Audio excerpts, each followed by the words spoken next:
Assalamualaikum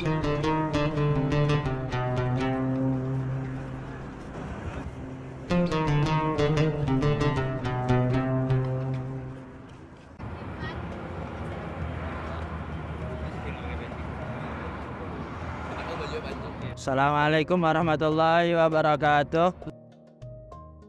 Ya, Syekh Muhammad Ibrahim As-Samaluti atau lebih dikenal dengan Syekh Samaluti itu adalah seorang muhaddis dan bagian dari ayah kibar. Tapi sebelum ke situ, mari kita kembali ke zaman sebelumnya untuk mengenal beliau itu seperti apa. Beliau lahir dengan nama Syekh Samsuddin Abu Abdillah Muhammad bin Ibrahim bin Ali bin Muhammad Al-Hamidi As-Samaluti. Al-Hamidi ini adalah salah satu nama kabilah yang terkenal di negeri Arab. Jadi leluhur beliau itu asalnya dari Jazirah Arab yang kemudian hijrah ke Gaza dan akhirnya pindah ke Soid di daerah Munya, Samaluti Munya ya. Jadi kotanya itu beliau lahir di kota Samaluti, provinsi Al-Munya, ya gitu ya. Munya ya. Munya itu apa? Beliau lahir pada tahun 1273 Hijriah atau bertepatan dengan 1857 Masehi. Jadi pada abad ke-19. Terus pada umurnya yang 2 tahun, beliau bersama dengan saudaranya Syekh Umar As-Samaluti yang juga bagian ulama Azhar pindah ke Kairo. Nah, di Kairo ini beliau menghafalkan Al-Quran di usia kecil dan menghafalkan banyak ilmu, mempelajari banyak ilmu hingga masuk ke sekolah di Al-Azhar. Terus di umur ke-20 saudaranya itu Syekh Umar As-Samaluti meninggal dan beliau menggantikan kakaknya untuk mengajar di Masjid Zainab dan Madrasah Al-Uqadin dan ajar macam-macam. Dan ini beliau belum selesai dengan syahadah alimiyahnya.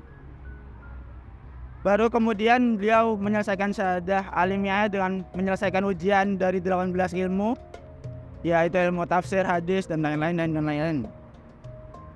Dengan predikat yang sangat bagus, sehingga kemudian beliau bisa mengajar di Masjid Azhar dan juga di Masjid Husain.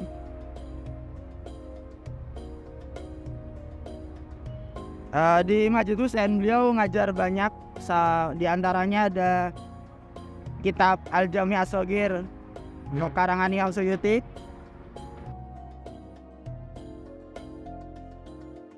Madirotan zero bas Madirotan Siti Mena mentolab Indonesian di Azhar Al-Busan. Zero saya Ibrahim As-Samalut. Syekh Muhammad Samaluti. Ayo nam. تفضل. Min بعد nih bu. اتفضل. عايز تخش جوه؟ Ladi Qiraat Tarajud.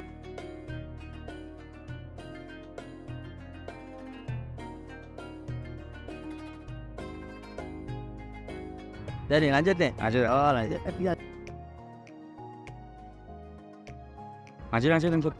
Kemudian beliau juga ngajar kitab yang lain yaitu Syarah Mukhtasar Bukhari di Bani Abi Hamzah, Muwatta Imam Malik dan kitab-kitab mazhab Maliki karena beliau ini bermazhab Maliki gitu.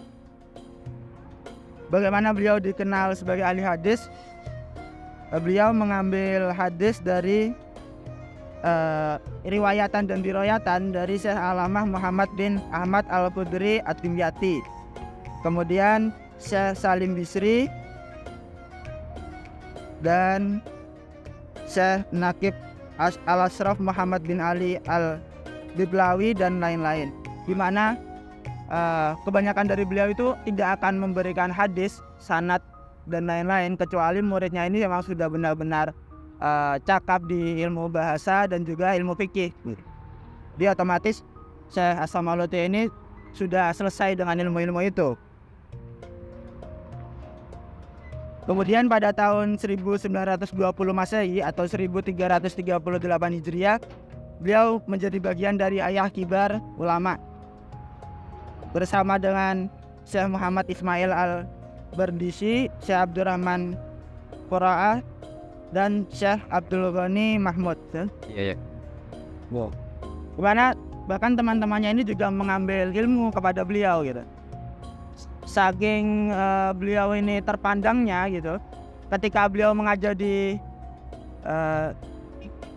Masjid Imam Husain misalnya, beliau itu menjadi tujuan dari banyak murid dari berbagai negeri. Tapi beliau itu punya ihtimam lebih, punya perhatian lebih terhadap murid dari Sa'id, karena murid-murid dari Sa'id itu bermadzhab Maliki. Kemudian beliau punya karangan, salah satunya itu Dalailul Adab wal Ahkam min Ahadits Sayyidil Anam, dan beliau juga berkontribusi untuk mengarang kitab terkait fikih mazhab arba'ah yang dicanangkan oleh Wizaratul Auqaf pada zamannya itu.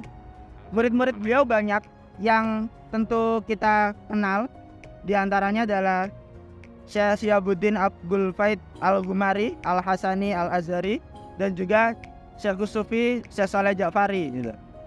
Karena Syekh Samaluti ini terkenal sebagai ulama muhaddis yang benar-benar dobit, benar-benar mengetahui sanad, rijal, dan semuanya. Jadi beliau sampai tahu mana yang doif, mana yang wadho, dan mana yang mudallis gitu.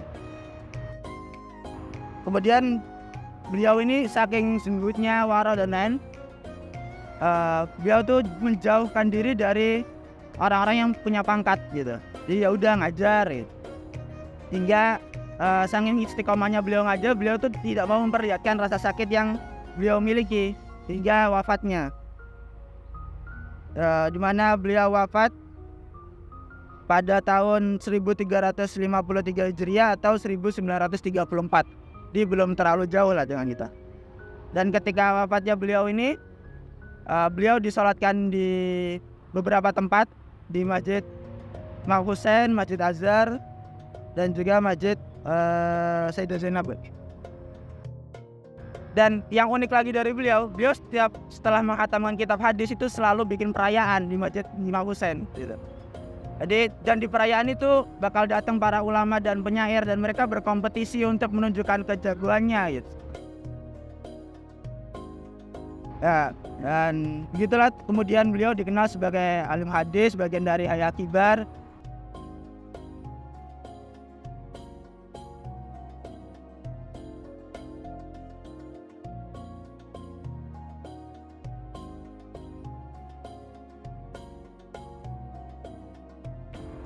Ya mungkin sekian itu dari saya. Sebelum saya mengakhiri, mari kita bacakan Al-Fatihah untuk beliau.